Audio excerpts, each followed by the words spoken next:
저희가 함께 나눌 말씀은 민수기 25장 1절부터 18절까지의 말씀입니다.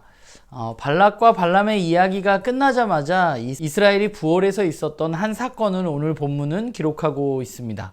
이 사건은 이스라엘 남자들이 부월에서 모압의 여자들과 음행을 저지른 것입니다. 모압의 여자들은 의도적으로 이스라엘 남자들을 청해서 자신들의 제사에 참여하게 했고 그들과 음행을 저질렀습니다. 그리고 하나님은 그에 분노하셔서 그 일에 가담한 사람을 죽이라고 명령하십니다. 그것이 오늘 본문인데요. 그런데 이 이야기에서 본문에 나타나 있지는 않지만 우리가 생각해야 할 것이 있는데 그것은 바로 이 사건이 발람과 연관이 있다는 것입니다. 우리가 어제 본문에서 발락에게 네 번째 예언을 하고 발람은 그렇게 떠난 것으로 생각하는데 발람이 하나님의 말씀을 전하는 것으로 끝난 것이 아니라 발람이 발락에게 또 다른 이야기를 했다는 것을 우리는 성경의 다른 본문에서 알 수 있습니다. 민수기 31장 16절을 보면 이렇게 말합니다.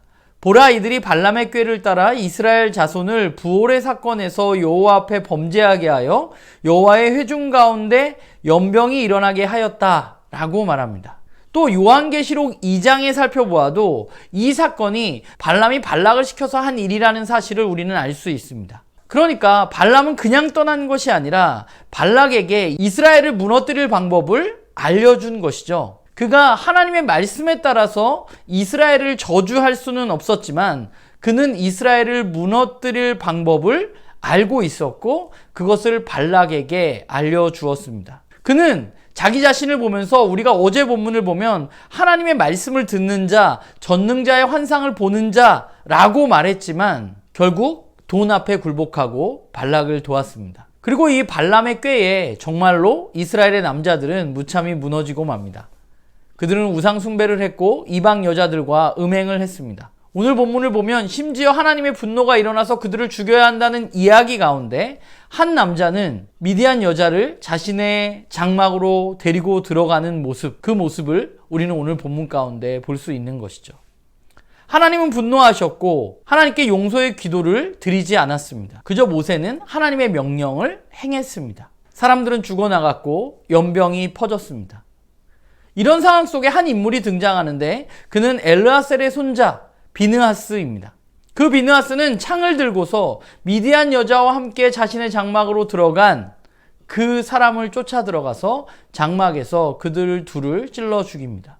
그리고 그 일과 함께 이스라엘 민족 가운데 있었던 연병이 그치게 됩니다. 하나님은 비느하스에 대해서 하나님의 질투하심으로 질투한 사람이라고 평가하십니다.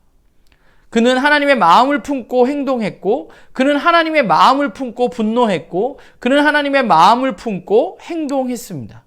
그의 분노는 정당했고 그의 분노와 그의 행동으로 인해서 하나님은 마음을 돌리셨습니다.